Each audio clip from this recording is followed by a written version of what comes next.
I do not care if you have cancer. My child deserves your seat. A little backstory. About a year ago, I was diagnosed with cancer of the nasal cavity, stage 2. The tumor was quite large, thankfully benign. And benign might not be the right word since I'm translating this to English, but more specifically, it was contained, meaning it didn't spread into other tissue. I apologize for gaps in my knowledge. To get it removed, I first had to undergo aggressive chemotherapy to make it smaller. Thanks to chemo, I had severe alopecia, which is hair loss, which made me and most of my hair, even my eyebrows and eyelashes, fall out. At some point, I had to go bald, but I wore a wig because I didn't want to look like a skinhead or neo-Nazi. I thought people would assume this. So once after a long chemo session in the hospital, I took the bus home. There's only one bus that goes from the hospital to where I live, so I took that one only to see it was absolutely packed. I felt terrible thanks to the chemo. So I asked a middle-aged dude to let me sit. He was very understanding and gave me his spot without complaining.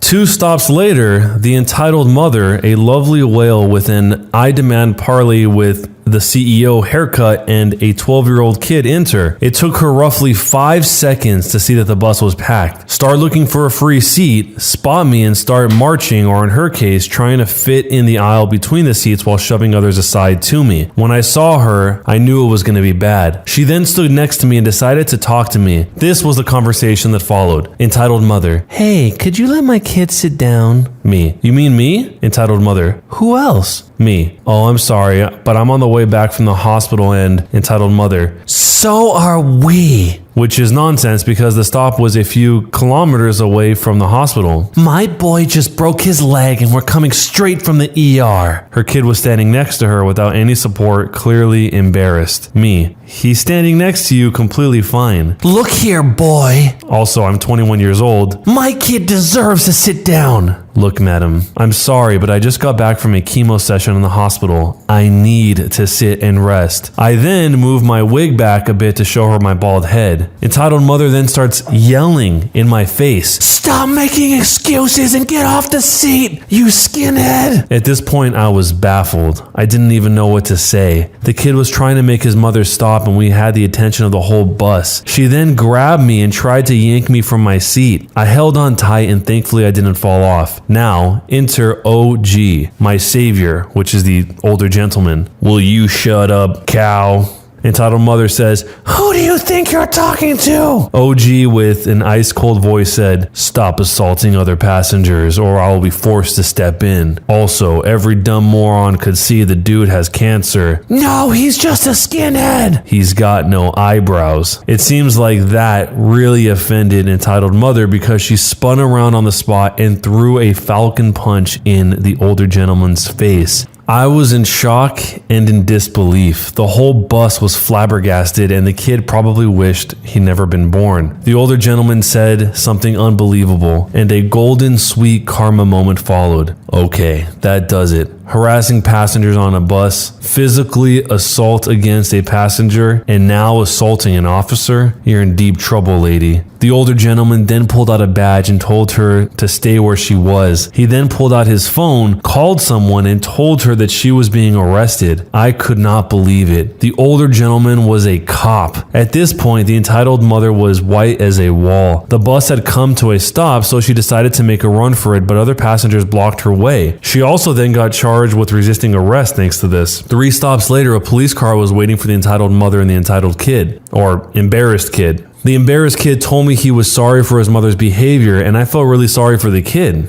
He wasn't a bad kid, but his mother was a hellspawn. The older gentleman talked to me and asked me if I wanted to press charges, to which I gladly said yes. Took a statement and thankfully was kind enough to let me solve everything on the phone so I didn't have to come into the police station for questioning. In the end, entitled mother got some jail time and community service. I, in return, got a good story to tell and the sweet taste of instant karma. Right now, I'm riding the same bus home and I just got back home from the hospital after the checkup, which reminded me of this. A friend who's sitting next to me told me I should post it. He, as much as myself, couldn't believe such people existed, but it seems I proved it to him. I should also note that the surgery went well and I was declared cancer-free in November and my hair is slowly returning. Also, I don't need to wear a wig anymore. The best part of this story is that he ended up being cancer-free. That's what I was hoping to hear the entire time, but right at the very end, he threw it in there. So I'm assuming this didn't happen in the United States since he said he had to translate this from another language, but I mean, maybe it could have been in Spanish and he was translating to English. I'm not really sure, but I'm guessing it probably wasn't in the US. But that said, this is still assaulting an officer, which I assume in most countries is probably a pretty huge deal, and it makes sense why she would potentially end up going to jail. I do feel bad for that kid because he's trying to get her to chill out and she ended up punching a cop, throwing her in jail, and who knows what happened to the kid. Hopefully there was some other family to take care of this kid. I've actually seen a lot of these freak out videos where the kid is trying to keep the parent from going crazy and the parents end up going crazy and getting arrested, and this seems like one of those sad scenarios. But let me know what you guys think down below. Who was the jerk here and what would you do if you were in this situation? I'm a 23-year-old female and my family is pressuring me to give my 28-year-old sister my wedding venue because she needs it more and is pregnant. My fiance and I have been together for 8 years and engaged for 3. I was doing my PhD program and was juggling planning the wedding. My fiance took much of that work, but it was perfect because our dream venue was booked until after my graduation. So what we did was book our dream venue 3 years in advance. It really is a beautiful venue. The only slot that we got was September of this year. My sister got engaged a few months ago to her fiance. They were planning on having a spring wedding next year. They had no venue lined up, but had a few vendors lined up as well as a set date. Yesterday, our parents invited us and our significant others to a family barbecue where my sister announced to our extended family that she is expecting a baby. Everyone was so happy for her and my brother-in-law, who is a great guy. My nan asked my sister if the wedding was still on the set date or if they were going to wait because of the baby. She said no, that she hoped to move it to September. No big deal. We don't have many out-of-town guests, so they could attend both weddings no problem. Nan was happy and asked my sister if she needed help planning such a short notice wedding. My sister turned around and said, "That's what I wanted to talk to you about. I was really hoping we could kind of like take your venue. I really cannot stress myself too much with planning a wedding while going to maternity classes, and I think it is so beautiful. It would really mean a lot to me." It went silent, but everyone was looking at me, expecting me to say, "Yes, of course, everything for my little sister." My brother-in-law looked very uncomfortable and told her that they had just talked about this and that it was not okay to put me on the spot. But my sister just said, "Oh, don't be like that. My sister wants to do what's best for me, so it's no big deal, right?" I just said, "Well, kind of is. I don't know. I have my heart really set on the venue." Cue the crying. She stormed off. Nan told me I was being selfish because she needed the venue more than I did. I tried to defend myself, and my mother said, "You waited 3 years. Would it have killed you to wait a few more months? When has your sister ever asked you for something?" A few comments later, my fiance got really mad and we left. My sister called me crying and said that it was unfair. I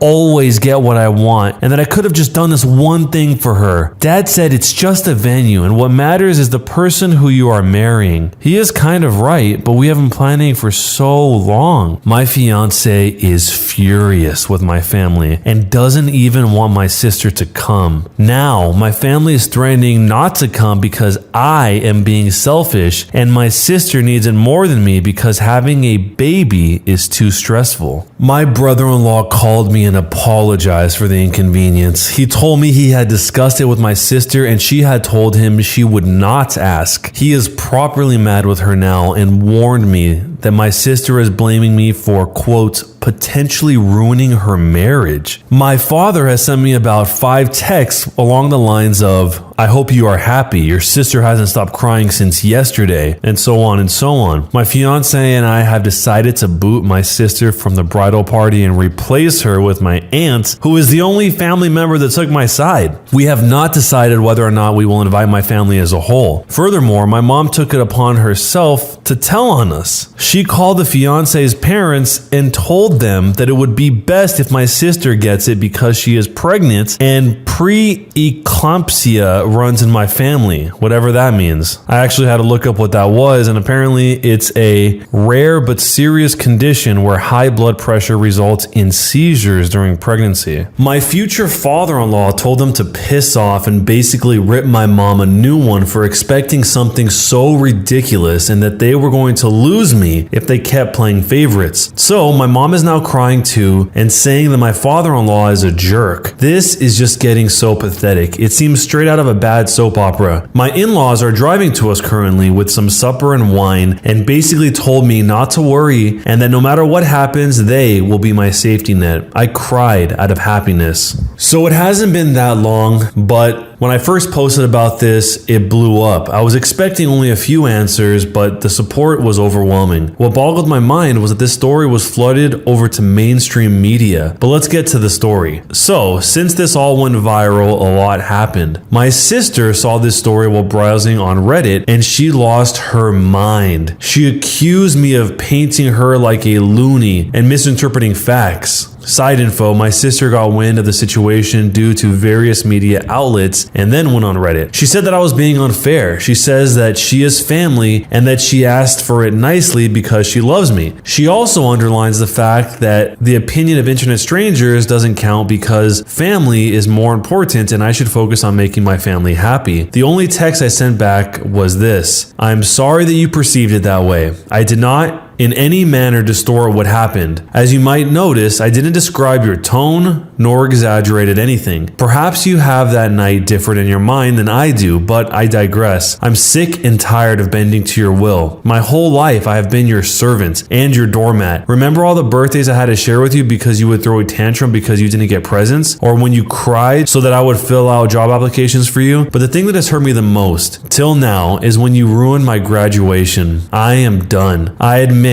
that I also spoiled you, but I will not any longer. If you want to marry so bad before your baby is born, then you could look at the blank hotel that offers last minute weddings. I have spent too much time planning my wedding to gift it to you. And if you want to ruin our relationship over this, then go ahead. I will sleep sound and safe, knowing that it wasn't my fault. She only responded by saying, wow, you must love me so very much. And then she blocked me. But this morning, she unblocked me to send me this. Wedding planner. Hello, dear. I got the message from your mother and will proceed with the rebooking of the venue on the spot. However, this will have extra costs as we have to change the names on the contract. Please come by the office tomorrow so we can sign the new contract. Sister responds saying, that's great. I'll be there at 9. My parents haven't actually written me since the thing with my father-in-law. My older brother, yes, I have an older brother, but he lives in another city and he wasn't at the barbecue. That's why I didn't mention him. Plus, he initially could not come to the wedding because of work and changed his plans after hearing all about the story, contacted me and wanted to know what happened because we got a weird story from mom and dad. Mom had told him I had offered previous to the barbecue to give up the venue to my sister and that I humiliated her. I told him what really happened and he had no problem believing me. We talked about our parents' behavior and he confessed that him moving was partly due to our parents being, and I quote,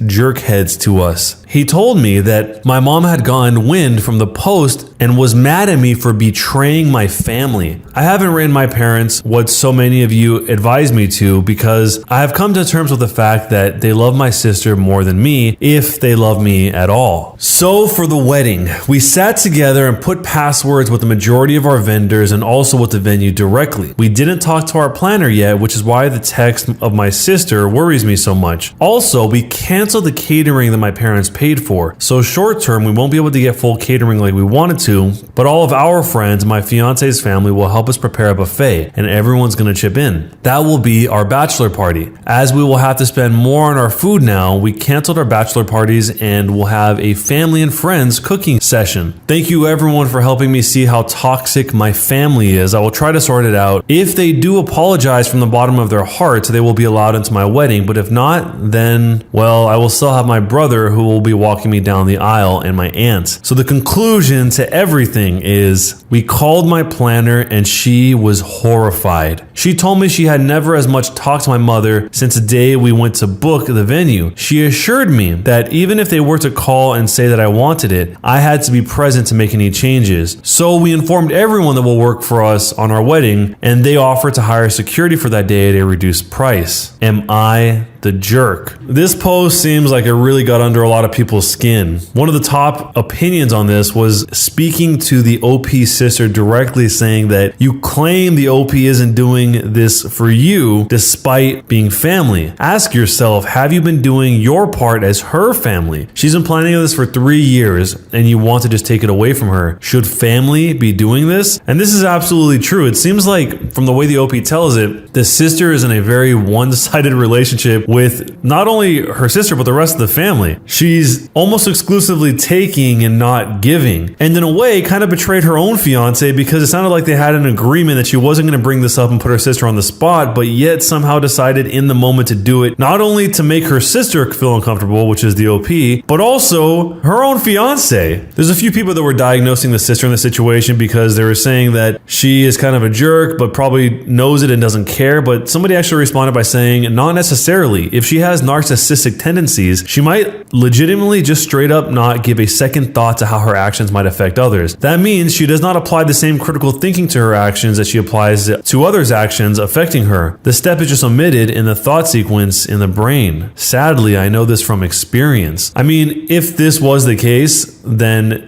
the entire family enabling this behavior probably only makes it more normalized in her mind. But this whole situation is a pretty big one. It sounds like the OP is going to go down fighting and not give up her venue, but what would you do in this situation? And who do you think was the jerk? Don't forget to drop a thumbs up and subscribe to the channel. If you want to submit your own stories to be shared here on the channel, check out the link in the description.